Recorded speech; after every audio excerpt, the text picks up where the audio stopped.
as a recap, we're playing through the Iron King's Heir. We are a princess, I've decided, and the sole heir to the throne of Thestria. Our father is a tyrant king. We have decided that we appreciate his rulership, though we don't have to, but we want to follow in his footsteps, and we're starting to play a kind of slightly tyrannical, manipulative princess that's doing things for our own reasons. We found out that we're betrothed to someone we've never met, and we just met our guardsman that we're maintaining a professional distance from him. I think that about sums up where we're at now. So we've just arrived at the docks to meet where we're going to meet our betrothed, and our guardsman has just helped us out of the carriage, and we're going to start we're going to start here. Okay, let's read this. So he helps you out of the carriage with the sturdy hands of a soldier before stepping aside. His face is grim. He is ready should any trouble arise. For that you are thankful. And that's talking about Garrett, of course. Okay, and moving on. I misspelled Garrett. Oh my goodness. We haven't even been in this live stream for a minute. And I already misspelt his name. Okay. I don't know why I struggle so much with that name. Okay. There, it's fixed. Done. Okay, Garrett closes the carriage door behind you. Then the vehicle rattles away, leaving you looking out over the city docks. The salt air blows gently across your face and stirs your hair while the spring sun sparkles on the waves before you. An ornate cog is just pulling in and preparing to moor. Its sails are blue and yellow, the colors of Grimwald's royal family, and you are close enough to see the sun-baked faces of the ship hands. The last time you stood there, you could hear the rhythmic lapping of waves and the slow creaking of wood, but today the din of 1,000 commoners overshadows all else. The crowd as close to the docks as they can. Oh, that is a mistake. A cog. That is a type of ship. I'd look up a picture, but then I'd have to figure out how to stream it to you, and I don't feel like doing that. But yeah, it's just a type of ship that would have been common in this particular medieval time period. But before you said that, I found another mistake. Oh my gosh, we're on the first page and I found 2 typos already. So they crowd... Oh no, I just misread it. We're good. They crowd as close to the docks as they can without breaking past the soldiers. Some even sit on the rooftops of nearby buildings. Next. The crowd is significantly more enthused at your arrival than your father's, although their cheers are still subdued. While everyone knows your father is a hard man, they are not yet sure about you. You represent the possibility of youth and change. In you, the people hold out hope for a gentler ruler. For peace. They hope to live without fear of their children being dragged off to war after war, or publicly executed for daring to raise their voice. One day the throne will be yours. You will have the opportunity to embody your people's hopes. You could, of course, crush those hopes under your heel and become a far more powerful ruler than any before you. The choice is entirely yours. The rest of the royal entourage already awaits your arrival. Among them are nobles from your court, the archbishop, your personal maidservant, and a full platoon of soldiers who stand at the ready in polished armor. In unison, the soldiers thump their fists on their breastplates and incline their heads. Your presence sufficiently acknowledged, they turn on their heels to face the cog and its crew, who are now busy securing ropes to bollards. You step next to your father, who stands 2 full heads taller than you at the foot of the dock. Everyone else will wait behind you. He rests one hand on his sword's hilt, arms akimbo to showcase the gleaming steel of his breastplate. King Osric gives no speech, does not wave at the crowd or give any indication that he even sees them, and yet he commands the attention of noble and commoner alike with his disconcerting stillness. You wonder if you will ever achieve that level of presence. Right now you appear insignificant at his side, but today that begins to change. Today, your people, the Grimaldian prince and King Osric himself, are here for you, in anticipation for your coming-of-age ceremony in just a few days. They are already looking to you to see what kind of ruler you will be, how you will handle the new responsibilities that will come with adulthood. Who knows but that one day you might overshadow your own father. Your maidservant, Mirabelle, makes her way towards you. She is a petite but sturdy young woman with a simple beauty and long golden brown hair that she usually keeps in a practical bun. Today it falls down her back in soft, neat waves, bound around her head by a thin green band that brings out her hazel eyes. She carries a welcome gift for the prince, one that you selected yourself. Anaxis approved it in advance, so you know it was a good choice. You chose. Any recommendations? We have the options are 1. An ornate bow. It is only right that royals should be skilled hunters and warriors, and that will give us +1 athletics. 2. An ancient text of Thestrian lore. There is no greater gift than knowledge. We'll get +1 reasoning. 3. A selection of spices and trinkets from the kingdoms we have conquered. What better way to remind the prince of our might? +1 presence. And 4. A painting of the first time Thestria and Grimwald fought as allies to remind the prince of our long friendship. And that's +1 diplomacy. Well, you said Thestrian lore first, so we're going to go with that one. How did I know you would choose the book? Mystery. Anyway. How enlightened you are. Oh, we're so smart. Okay. Mirabelle clings to the book much tighter than necessary. Her knuckles are white and her arms tremble slightly. Like Garrett, Mirabelle has served your family since you were children. You have known her most of your life and have rarely seen her like this. Why would she be so nervous? So, our options, once again, feel free to pipe in. Oh, actually, this one I'm going to be mean on. I forgot. This is one of the key things for, I want us to get an injury. And we have to be mean to her to get an injury. But I'll read out the other options anyway. So 1, she is worried about me. She may be a servant, but we have grown to be friends. 2, I could not care less. She is a servant. She is beneath me. And 3, I would not know. Father has always taught me to keep my distance from servants.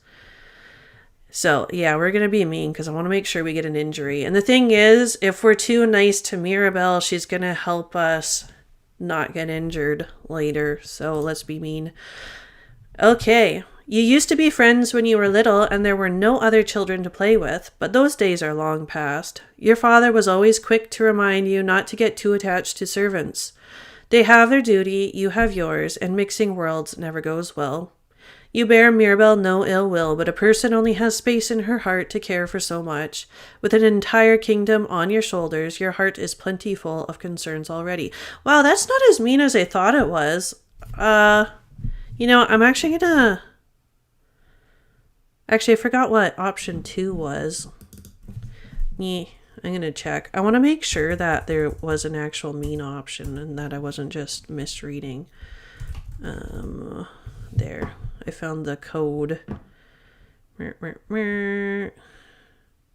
Oh, yeah, I didn't choose the meanest one. Well, this one I think should still get us to...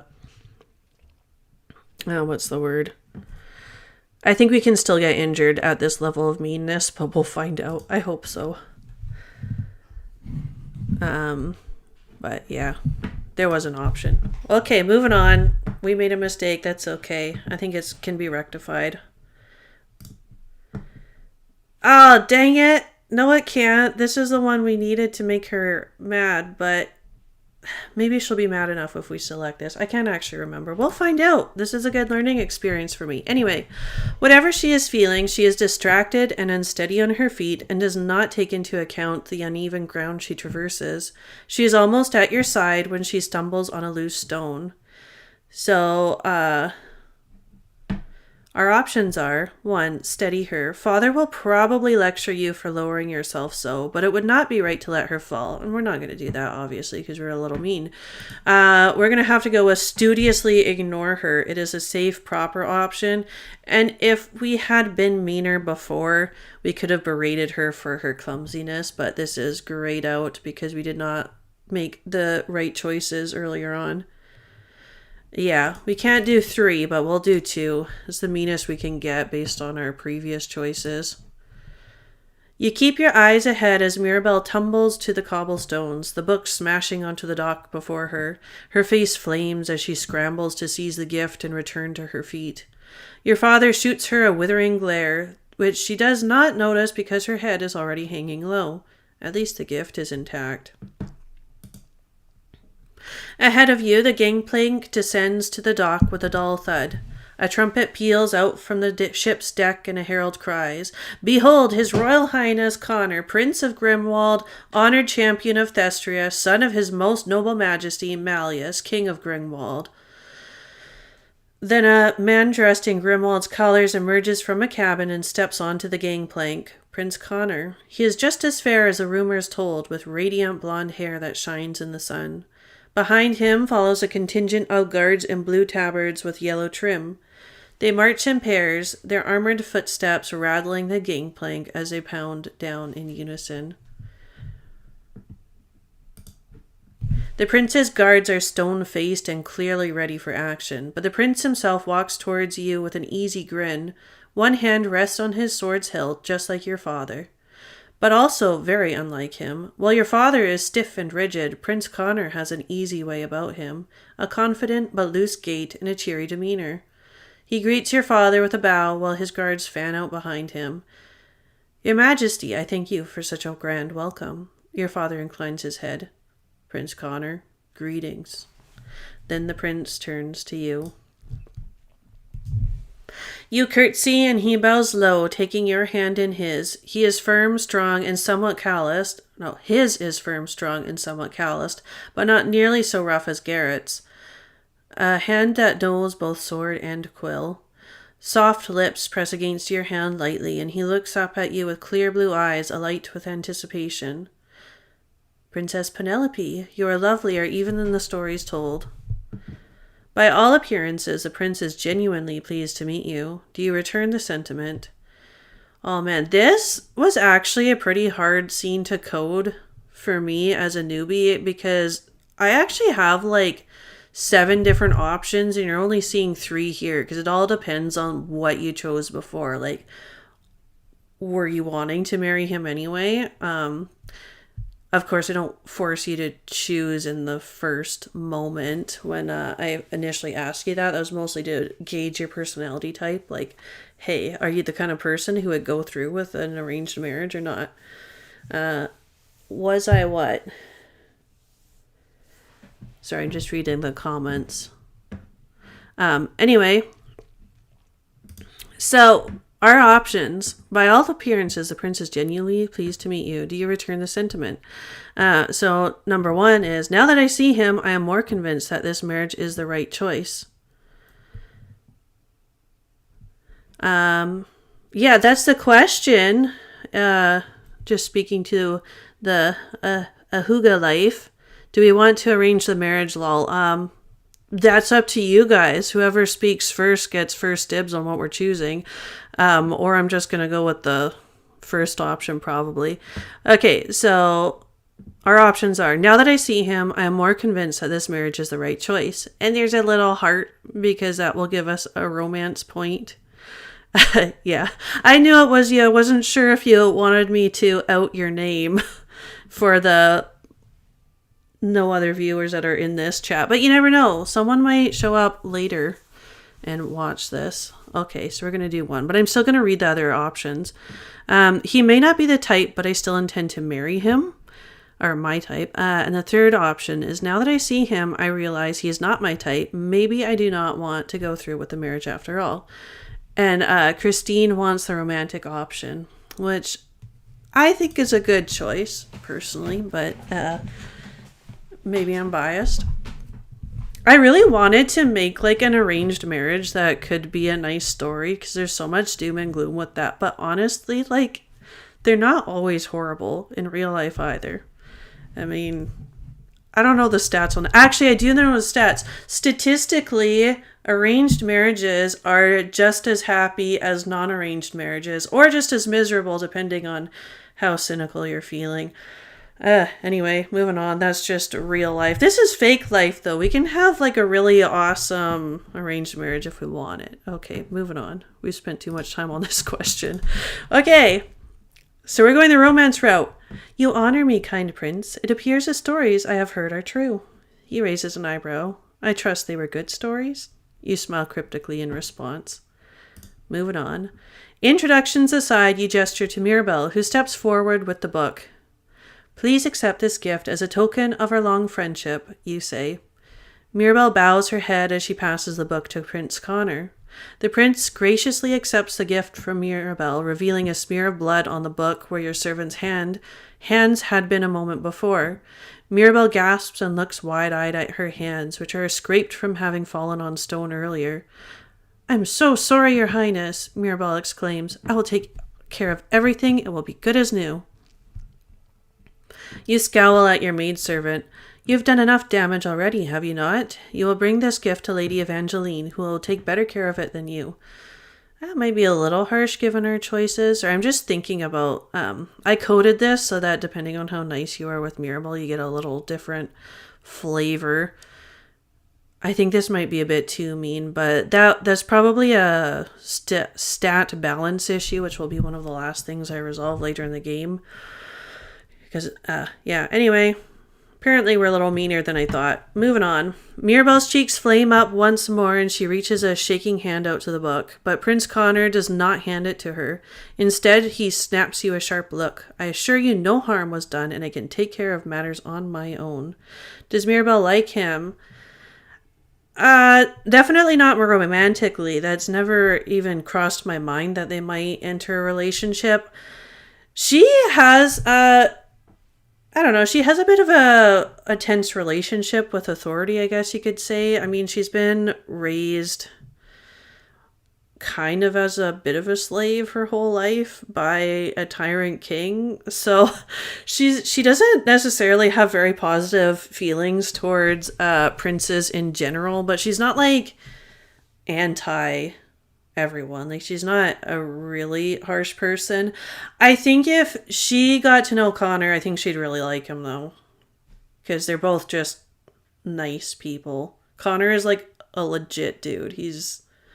I designed him to be kind of a fairy tale prince because, well, for a few reasons. One of the reasons, though, is because we just don't get that very much anymore. I feel like everything is so cynical these days. And sure, I have some cynical romance options for you too. I mean, I love some, drama and trauma or whatever and romance as well. But sometimes you just want, like, the option to have a cozy, conventional, like traditional fairy tale ending, and I wanted to give you that option if you want it. So if you want to know anything about Prince Connor, just think, what would like a really awesome fairy tale prince do? And that's probably what you got. And the same goes for Princess Nora. She's like the fairy tale princess counterpart to that. Although I hope they have like a little more depth to them as well. Like, they're not just, archetypal, bland, one-dimensional characters, but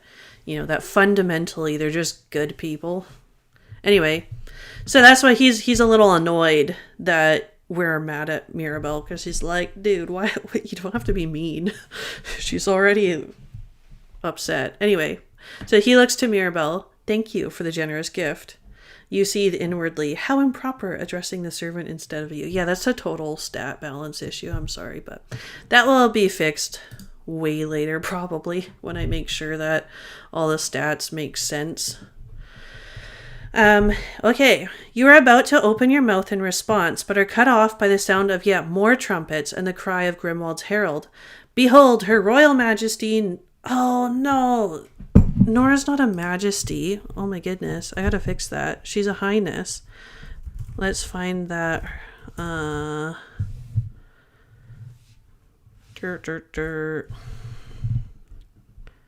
where's the next behold? Royal Highness. See, this is why this is a good productive thing for me. It slows me down enough to catch these things. Okay, behold, her royal highness, Nora, princess of Grimwald, heir to the throne and hope of the kingdom, daughter of his most noble majesty, Malleus, king of Grimwald.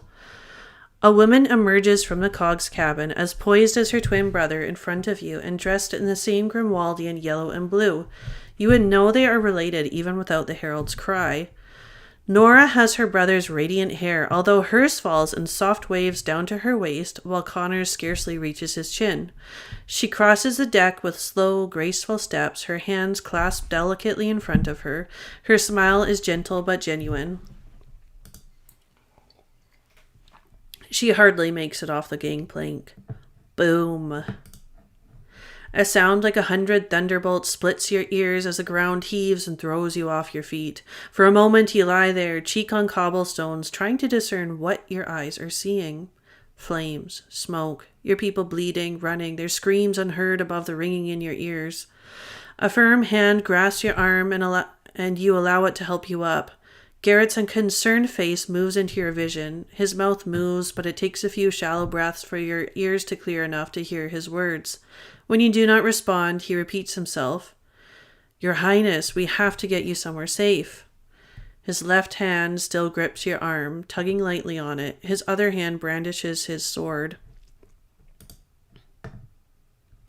The world before you is in flames. The cog is gone, splintered into 1,000 pieces that bob on the waves alongside the bodies and body parts of its crew. Ooh, that got dark. Anyway, much of the dock has also been obliterated, taking with it Prince Connor's contingent of guards. Many of them are still alive, scrambling to find anything to keep them afloat. Many will die, weighed down by their armor, unless someone does something to help them. In a single explosion, someone blew up the Royal Grimwaldian ship along with half your docks. Man, this was a hard scene writing logistically, like trying to figure out how to have like the story points that I needed to happen while it still made sense. It definitely makes more sense in the first draft, because like I needed Nora to get knocked unconscious and Prince Connor to not, and a reason why the guards didn't save them, blah blah blah. If anyone notices any logistical errors that I can fix somewhat easily in this scene, I would appreciate you letting me know, though, because I do want this to feel realistic. Anyway, moving on. With Connor's guards incapacitated, one of your own has taken it up himself to drag the prince away, or at least try to. Connor resists every step. His eyes are on the flaming remains of his cog, or rather on the waters surrounding the cog. You follow his gaze and spot a head of blonde hair bobbing amidst the ship's debris. Blood trickles down Nora's face and her eyes are closed, but her nose remains above the water. Thankfully, the princess was not wearing armor, or she would already be beneath the waves. It may not be likely, but it is possible she is still breathing. Nora! Connor cries out. Nora! But the guard holds him back. Just above Nora, what remains of the cog creaks and sways. It leans over dangerously, much of its belly carved out of its side. Connor only has eyes for his sister and does not notice when the cog tips, its mast heading directly his way. The prince looses himself from your guard's grip just as the mast topples over. The guard reaches out, but it's too late. The mast falls right on top of your betrothed. It all happens so fast. Before you recover your senses, Connor is pinned beneath the fallen mast of his own ship. The edges of the sail are in flames, creeping closer to the prone prince. Even your father was knocked off his feet and is slowly finding his footing beneath you. Bit by bit, the ringing in your ears is replaced by the sound of screaming. Many of your royal guardsmen were caught in the blast, and the rest are outnumbered by the terrified force of commoners scrambling madly for safety. Garrett is right. The only sensible option is to flee.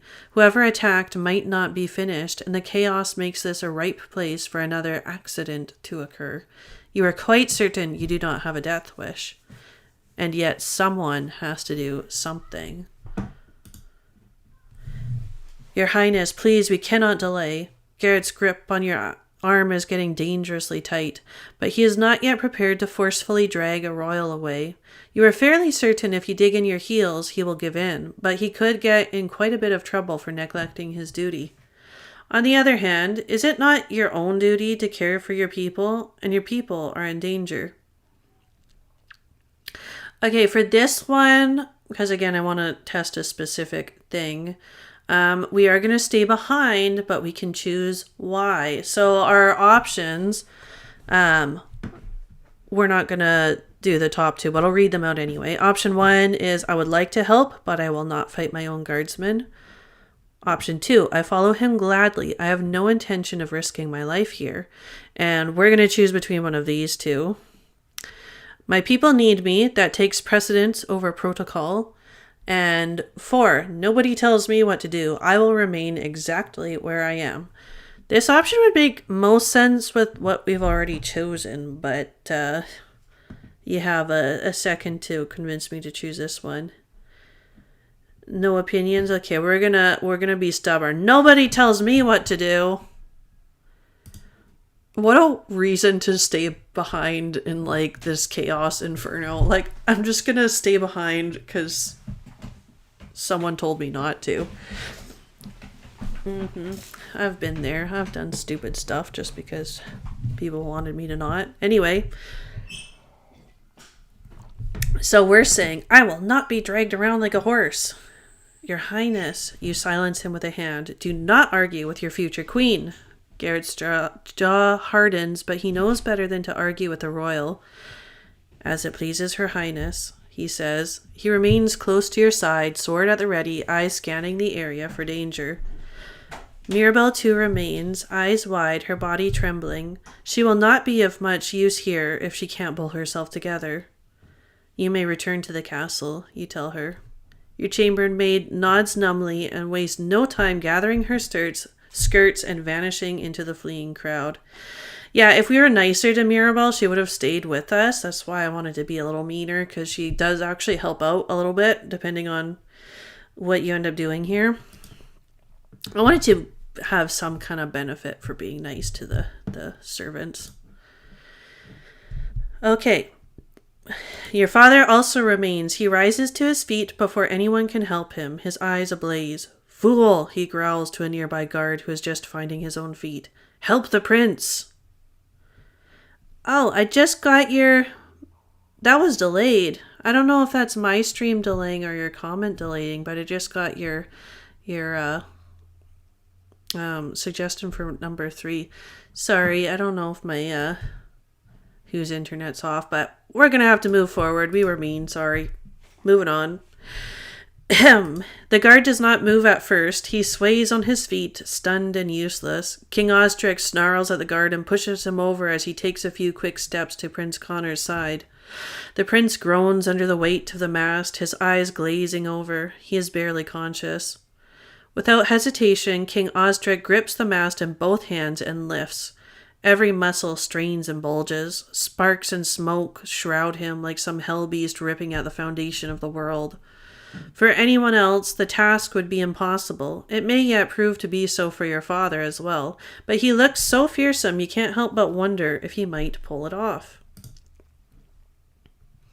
Meanwhile, the fire tears apart the dock, creeping ever closer to the city. Soldiers and commoners alike have fallen into the water, flailing helplessly, either unable to swim or burdened by too much armor. Many will drown. Everyone needs help, and you do not have the manpower to do it all. The question is, how will you be most useful? And this is a stat boost question, and we're not going to choose number 3 because then we can't get injured. But I'll read them all again. Number 1, I have the physical strength to help out, and I intend to use it, which will naturally give us an athletics boost. Number 2, I have always been a quick thinker, and I am sure I can use that to my advantage, which will give us +1 reasoning. And the one that we're not choosing is my skill set lies in observation. Someone planned this and they may still be a threat to the nobles. Assuming there's no lag, if someone says 1 or 2, I can do that. I'm gonna go with 2 though, if there's unless I hear in time, because we've already chosen the book, so we're playing a more sneaky, rational kind of character so far. But who will you help with your keen intellect? So we can either help father. If the prince dies, repercussions will be catastrophic. Or The people of Thestria are my top priority. I'm gonna go with 2. Unless I hear. I'm worried that there's a little bit of lag though. And that I'm not hearing you guys in time. I honestly have no idea how to fix that right now though. So if there is some lag and I start getting your messages later, then I'll have to just figure that out a different time. Ooh, there's a stream health button. Stream is healthy. Well, that's all you can do, I guess. Moving on. Oh, I hope I didn't move my window out of the way. Okay, I think everything's looking good. Okay, I'm going to do the people of Thestria.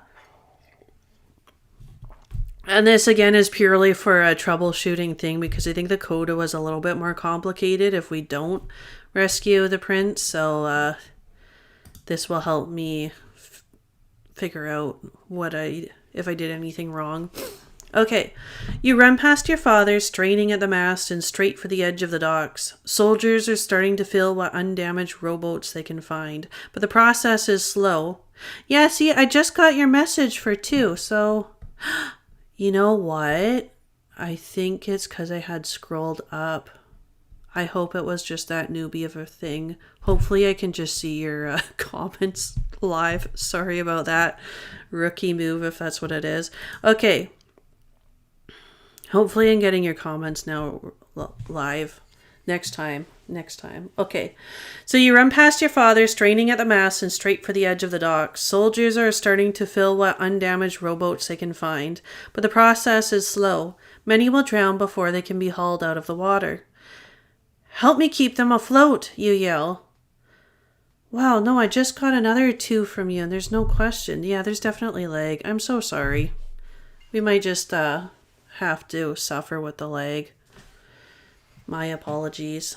Okay, where was I?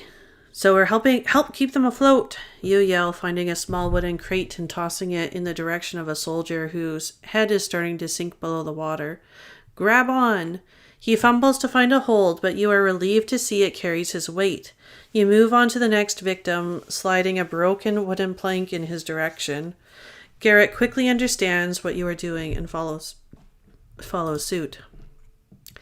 You toss crate after crate, plank after plank, to those who need it most so they can last long enough for the rowboats to save them. Fast as you are, there are too many drowning. You will not be able to save them all, but every life is a victory. And then there are no more to save. Everyone in eyesight is either safely in a boat or gripping a makeshift buoy. The rest are below the surface. All told, you managed to save a small number of soldiers and civilians, but while you have been playing the hero, your father has been left to save your betrothed on his own. You hurry to King Osric, whose every muscle is strained and bulging as he lifts the mast not even an inch from Prince Connor's chest. Sweat pours off his forehead as a guardsman drags the unconscious prince out from under the beam. As soon as he's out, your father drops the mast with a loud thud that you can feel reverberate through the deck under your soles. King Osric bends over in heaving breaths. You crouch to Prince Connor's side. In the time it took your father to pry the mast loose, the fire spread and singed your betrothed's left side. Oh, I gotta do some mental gymnastics here. I think I wrote it. It's actually his right side now. I'm just gonna quickly check it. I specifically wanted it to be like the side opposite you when you're sitting at the high table. It makes sense in my head. Anyway, let's fix that because in chapter 2 everything's about his right side. Left side. Your betrothed's right side. I'm gonna fix that quick.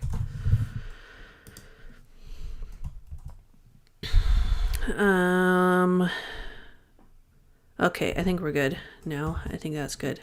The blisters travel up his arm and neck and into his formerly pristine cheek. But he is alive. His breathing is shallow and strained, but present. For the sake of your kingdom, at least, that's a very good thing. I think if you're meaner to him, then there's a little note of like, Oh, yeah. If you're planning on breaking up with him, you get different text. You get, for a moment, you cannot help but feel a glimmer of hope. Does that make you a bad person? None of this is your fault. You never asked for Connor to die, but if he did, could you be free? We're not mean enough to wish death on our betrothed. At least not yet. Okay. Your Majesty, look out, Garrett cries. What? Sorry, did that thing just say your turn? U-turn. That's even worse. Oh my gosh. Gone. Now it should just be a next without a awkward typo that makes no sense. Anyway. Whew. Oh, U-turn. That wasn't a typo. It was like you turn at his voice. That should help you not read it. Return to him. Yeah, you turn to him will make more sense, because I'm sure if I'm misreading it, other people are misreading it too. You turn to him and see Garrett plunging his sword into the chest of a man whose dagger was aimed right for the king's neck. He never makes it. In just a few thundering steps, your father closes the distance between you. I think something was off there. You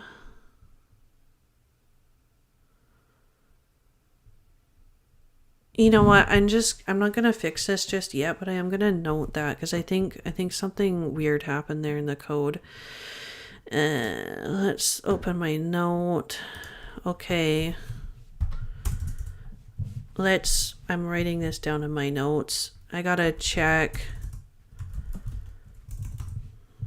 chapter 1.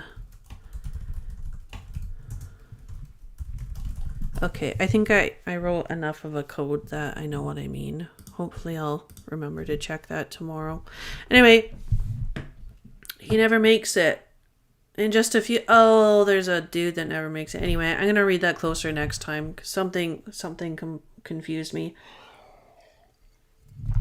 Anyway, he never makes it. In just a few thundering steps, your father closes the distance between you.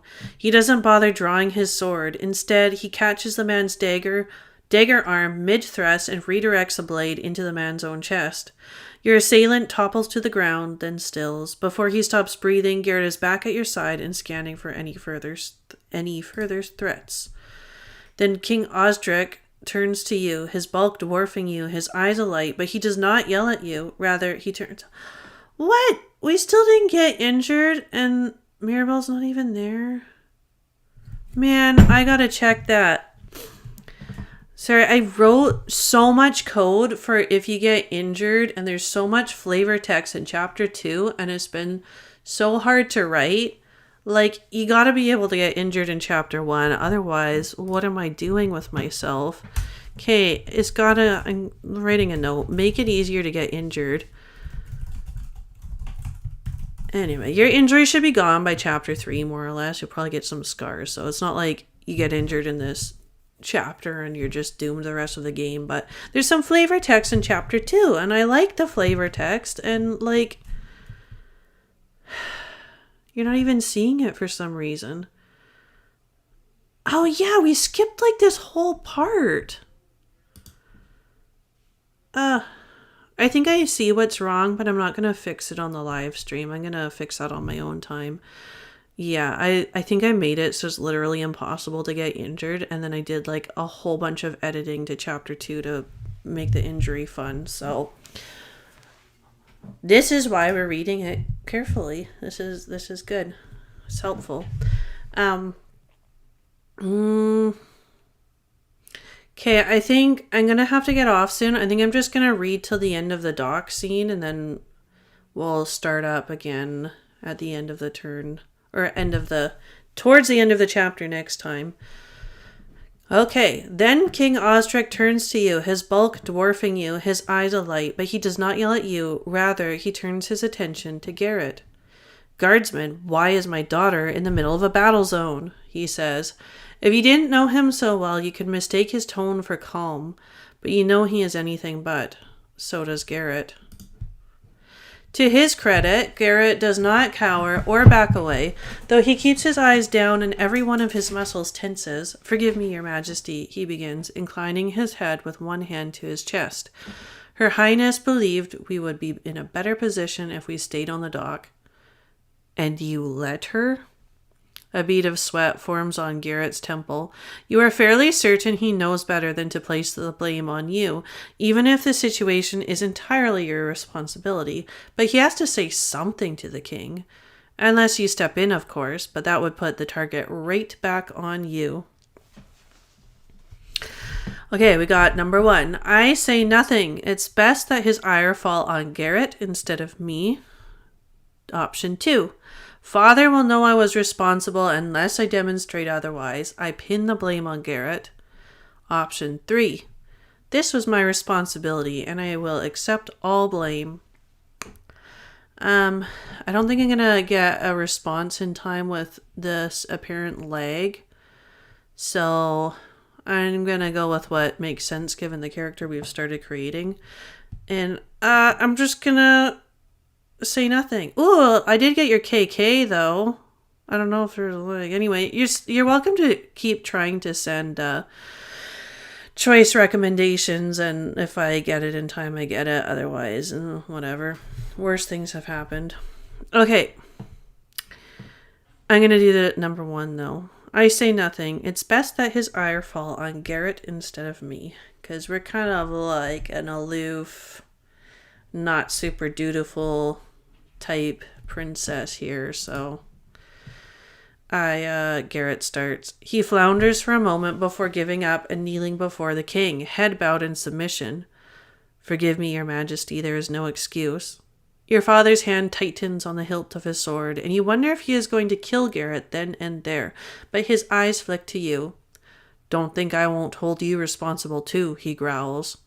So much for avoiding blame, but perhaps he will at least avoid his harshest punishment, which is true. We'll deal with this later, Osric says. Get her home, guardsman, and next time you pull a stunt like this will be your last. Man, it bugs me that I can't do a good Osric voice, because I love him, and I just don't emulate him very well. I think I'm going to stop here. This is a reasonable place to stop, because this is...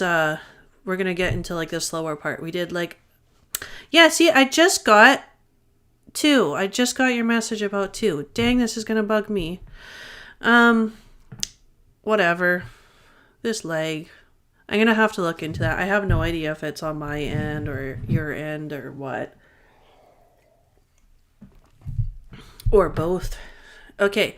But before we part ways, I wanted to look at stats. I don't know about you guys, but anytime I play one of these kinds of games, like basically every single time I click a choice, I have to check my stats. It's like I can't help it.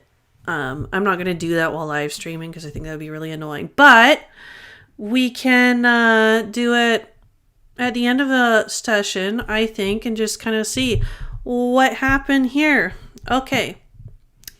So we have a little bit more information now. We chose our name and stuff. You are Princess Penelope, daughter of King Osric the Iron Fist and sole heir to the kingdom of Thestria.